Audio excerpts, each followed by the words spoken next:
Oggi mi trovo in un contesto meraviglioso che sono le Dolomiti. Ho fatto 2 giorni di fuga dalla città per cercare 2 rapaci molto interessanti. Uno non l'avevo mai visto, che è la civetta nana, sono riuscito a vederla oggi. È il rapace notturno più piccolo d'Europa, pesa circa 60 grammi, è proprio piccolino, un uccellino così, ma è un eccezionale predatore, caccia cince o comunque altri piccoli uccellini o anche roditori. Però nonostante sia un eccezionale predatore, è a sua volta predata da rapaci più grossi, quale l'astore o lo sparviero. Quindi tende a nascondersi alla base degli alberi, cioè alla base dei rami degli alberi, e non è facile da vedere. Si fa vedere bene solo quando sente altre civette nane chiamare, quindi va sulle cime degli alberi per far capire che il territorio è suo e scacciarle.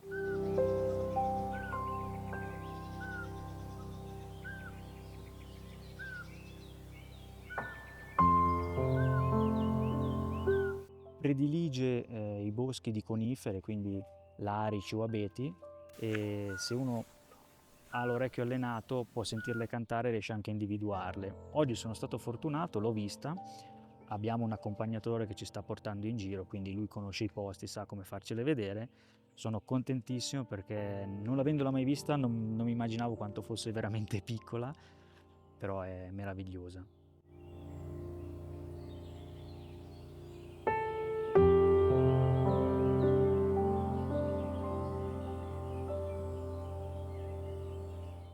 Ci stiamo addentrando nel bosco per arrivare al capanno. Da adesso in poi non potrò più parlare per non spaventare i possibili animali che saranno presenti.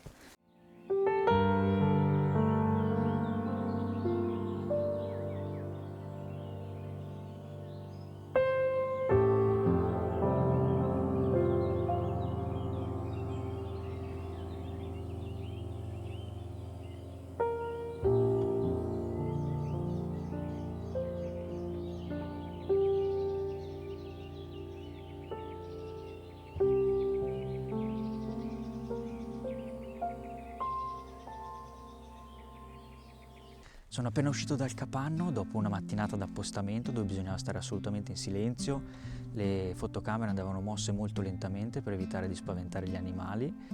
Finalmente, dopo una lunga attesa, è arrivato il secondo rapace che aspettavo, che era l'astore.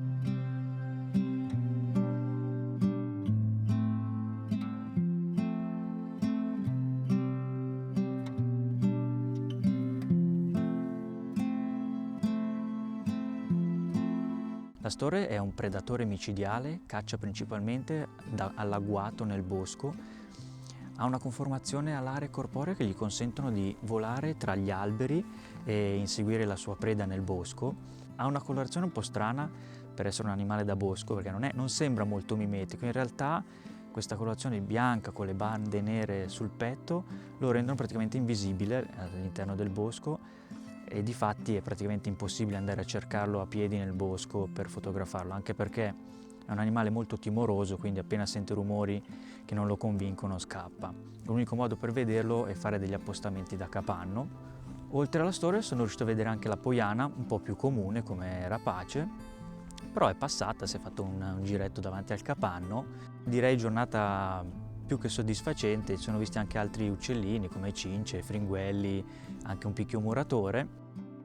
Direi che questi 2 giorni di vacanza sulle Dolomiti sono andati benissimo, sono più che soddisfatto e come sempre bisogna solo ringraziare la natura.